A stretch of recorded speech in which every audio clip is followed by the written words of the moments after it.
ভারতের প্রধানমন্ত্রী নরেন্দ্র মোদী আগে থেকেই বসে আছেন একজন অতিথির অপেক্ষায়। সঙ্গে সারিবদ্ধ হয়ে অপেক্ষা করছেন তার সফর সঙ্গীরাও।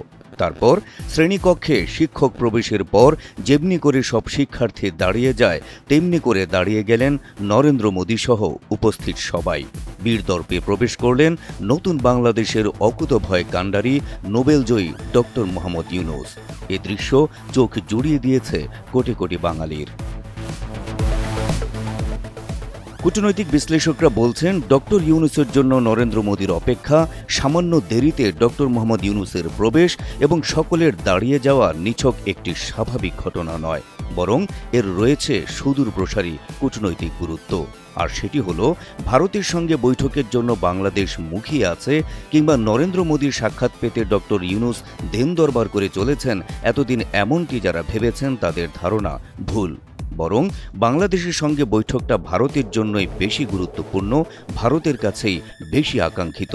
থাইল্যান্ডের ব্যাংককে বিমস্টেক সম্মেলনে মোদী ইউনূস বৈঠকের শুরুটা ঠিক এমনই কূটনৈতিক বার্তা বহন করে।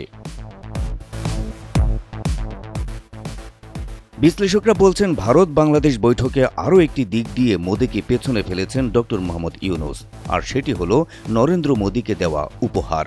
10 বছর আগে মুম্বাইয়ে অনুষ্ঠিত 102তম ভারতীয় বিজ্ঞান কংগ্রেসে ডক্টর ইউনূসকে স্বর্ণপদক দিয়েছিলেন নরেন্দ্র মোদী। আর সেই ছবিটিকেই বাঁধাই করে উপহার হিসেবে মোদীকে দিয়ে ডক্টর ইউনূস বোঝাতে চাইলেন, বাংলাদেশ অকৃতজ্ঞ নয়, বাংলাদেশ বন্ধুত্বের মর্যাদা দিতে জানে। ইউনূস বোঝাতে চাইলেন, সম্পর্কের উন্নয়ন ঘটাতে চাইলে বাংলাদেশের বর্তমান নেতৃত্বের উপর আস্থা রাখতে পারে ভারত।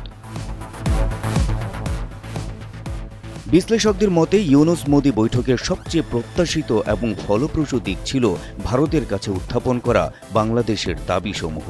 শেখ হাসিনার সরকার বছরের পর বছর যে দাবিগুলো তোলার সাহস করেনি, মুখের উপর সেই দাবিগুলোই করলেন ডক্টর মোহাম্মদ ইউনূস।